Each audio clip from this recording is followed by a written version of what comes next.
sunrise. Here we are, leaving Hanover Bay.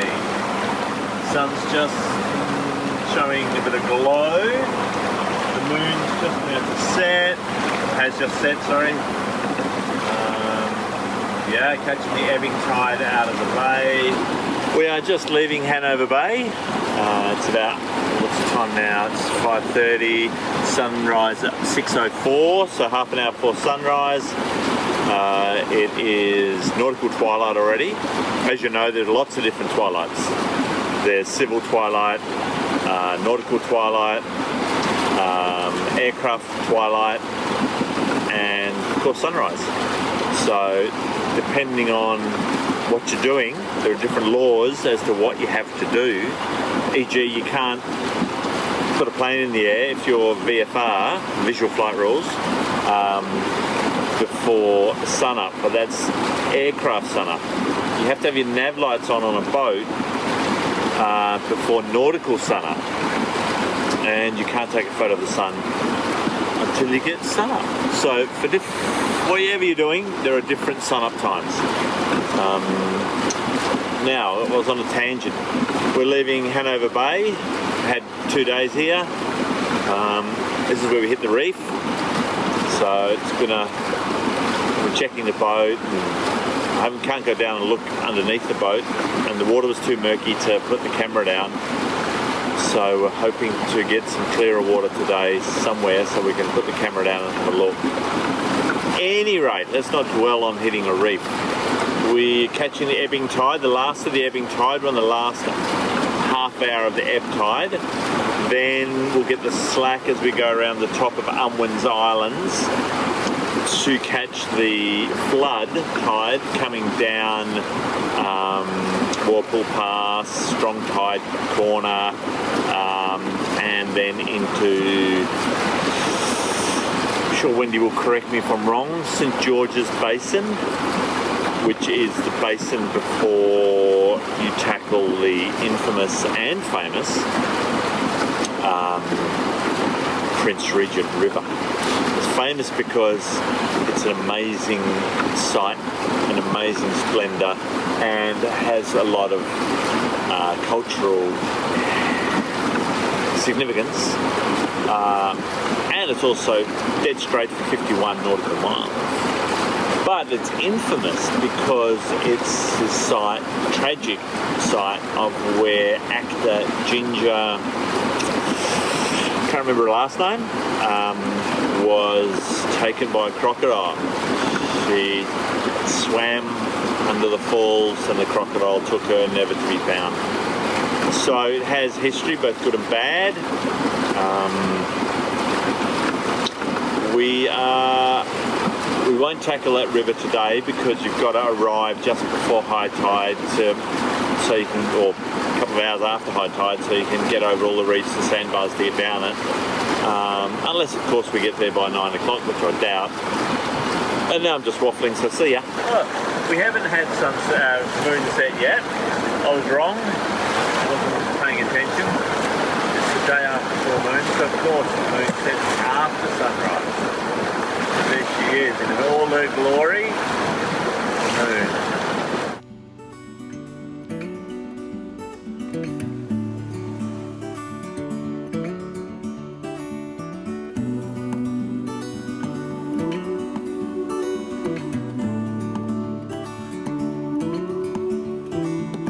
Look ahead, the sea is calm, and I know we've been through a lot, but just wait. For better days to come and carry us like wind in our sails. Hold on tight, I can smell the shore, it's right in front of us if we just hold on tight. This vision that I saw is getting closer every dawn. We are dreamers of the shore.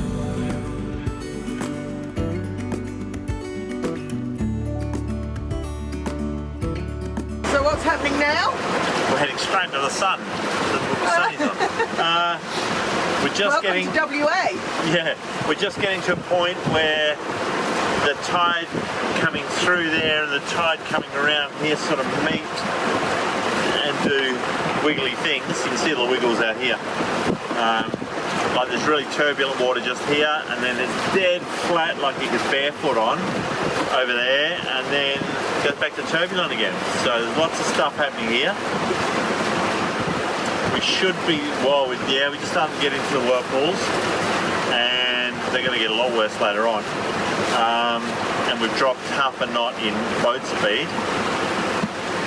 Feel it going sideways? Yeah. So that's just through this little turbulent area here. So I've got to concentrate now because we've got reef either side of us. It's very narrow, and I've got to make the course change into the sun. Yay. Yeah. Soon we'll be there. Hold on tight. I can smell the shore, it's right in front of us. If we just hold on tight, this vision that I saw is getting closer every dawn. Ooh, we are dreamers of the shore when we can't read the sky. We just sail with the wind that we've got, and when we're drowning in doubt, just keep on believing. We are dreamers of the shore.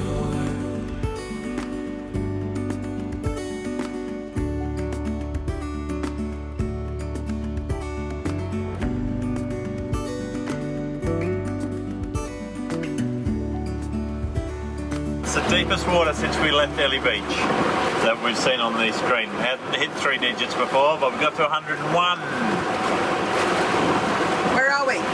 We're in Whirlpool Pass, and just there is 4 metres deep. Like, what's that, 50 metres away? It's 4 metres deep, and here it's 100. So you can see how much water cuts through here. And speed, we're just starting to pick up speed. We've got nearly a knot in our favour at the moment, and it's building, so we should end up with about 3 knots in our favour. But yeah, it's quite exciting. There's no big whirlpools, even though it's called Whirlpool Point. But yeah, let's see how it goes.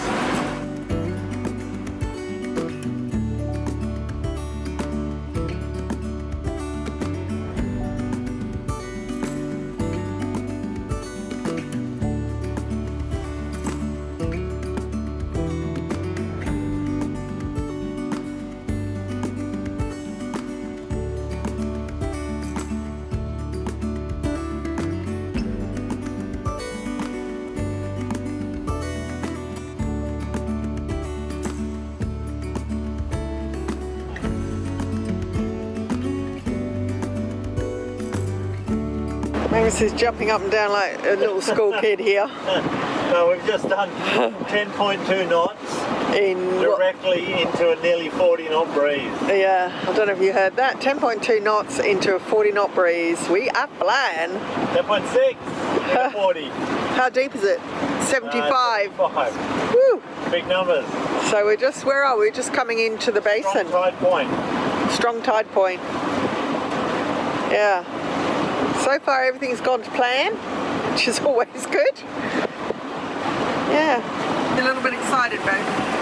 Yeah, we're doing 10.5 knots into 37 knots, down on right on the nose. So yeah, it's our best numbers ever. 10.5 knots motoring into a 40 knot breeze. So yeah, pretty happy, pretty happy. Got a fair bit of tide assistance. But yeah, this wind just came up out of nowhere. It was like 10 knots, and then all of a sudden I saw these white caps ahead, and now it's up in the mid-20s to peaking at 40s. Yeah, we're in confined waters. We've got reef on the right, cliffs on our left, but it's 70 metres deep. So All good.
We're leaving the creek and we're now heading down the river or upriver to check out the waterfall. See ya.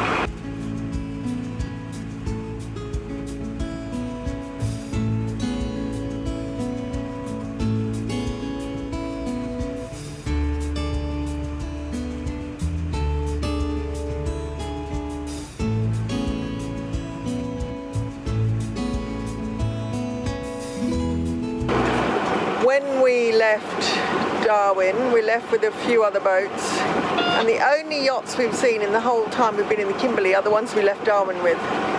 But there are plenty of these boats, the punter boats. There. Discovery 1, just checking you guys got directions on which parts of the river to travel up. So they're in every destination that we go to that's ticket item. Yeah. Rocky outcrops, so just think right after that as well. So we just heard on the radio a conversation between a couple of punter boats coming into the river and the Kimberley Quest 2, which is just more, well, you saw anchored. And they're all heading for the falls. So we don't go as fast as they do. So by the time we get there, they'll have put their towels down and there'll be people everywhere. It seems to be the nature of the Kimberley. And I'm whinging, so I probably won't use this footage. See ya.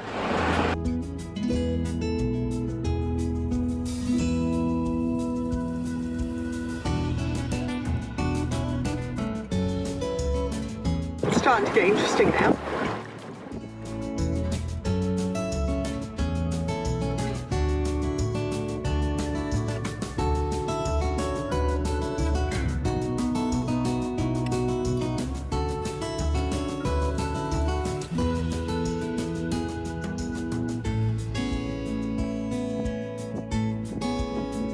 So here they come, racing us to the pool.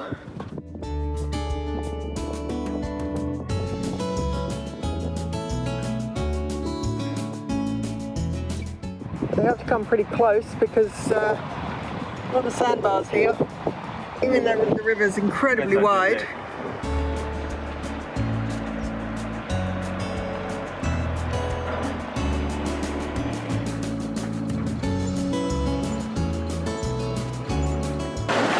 We were going to anchor just downriver of the falls and dig in, have a look, stay the night and catch the tide tomorrow to get out of the river. But the only spot that's available is right in the flow. So we didn't want to get hit by a tree in the night coming down the river. So we decided to come up and play in the big sand pit with the big boys. We're going to anchor up right next to the two punter boats. They've just sent 3 tenders into the falls, so there's going to be plenty of people down there. But we have no intention of climbing the falls anyway. We're just going to go and get water, have a look, take a few photos, and then we'll now be leaving the river with the tide because we can't stay in this spot. It's not deep enough. It'll all dry out. So that's our plan, and we're going to have a look at the falls. Cascade Falls? I think it's called Cascade Falls. King's Cascade. King's Cascade. All right, see ya. So here are the big boys. We've got Discovery 1 and Kimberley Quest 2. It was Kimberley Quest 1 that gave us the lovely mackerel the other day, which lasted us nearly a week. So the falls are over there. In there. Where are we going? King's Cascade. With the rest of them. With the rest of them, yeah.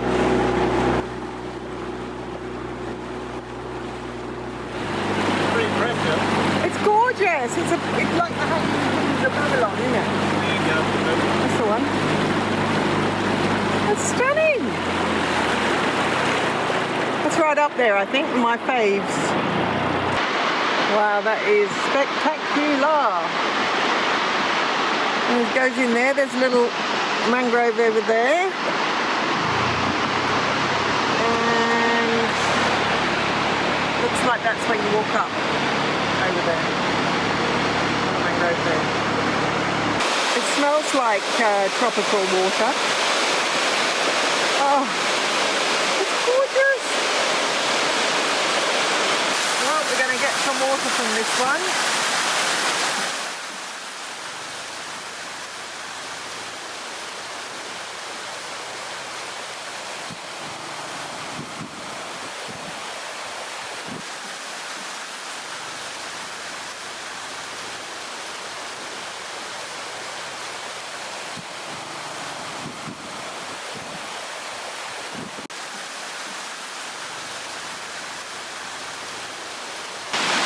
I wonder how far it goes in. Could go right in. Oh, look. Oh, it's beautiful. Oh, it's so pretty. Oh.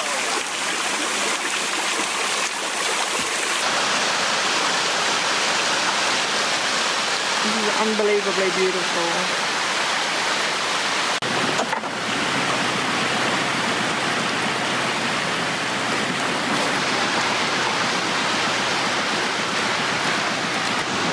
Suction. We're in charge of suction, Dale. Okay. What do you think about this place, babe? All I say is, if you can't tie knots, tie lots. Speechless. Absolutely speechless. This place, it's sensational. It's beautiful. So we're going to put the bucket up and put the hose inside the bucket on this ledge here. Yeah, I think that'll work. So that's working well. And the hose is working well. Where is it? There. So yeah, right, I'll time this, see how long it takes. And while we've been getting water, more punters have arrived. It's a very busy place.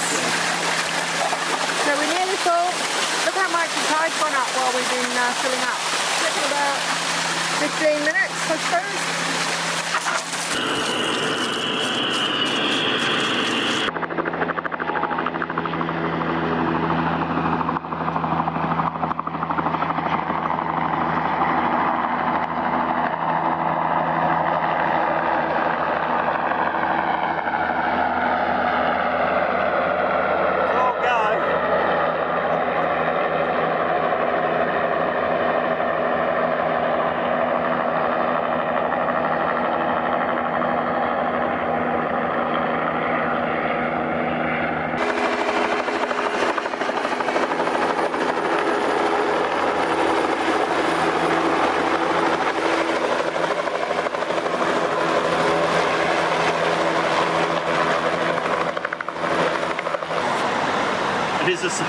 That's pretty close.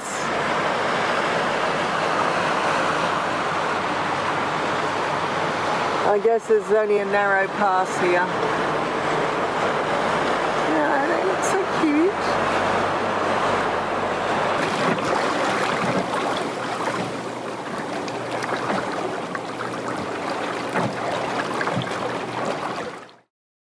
Well, we couldn't make it out on the river, so we pulled into the other side of St Patrick's Island, and we were a little bit surprised to see this.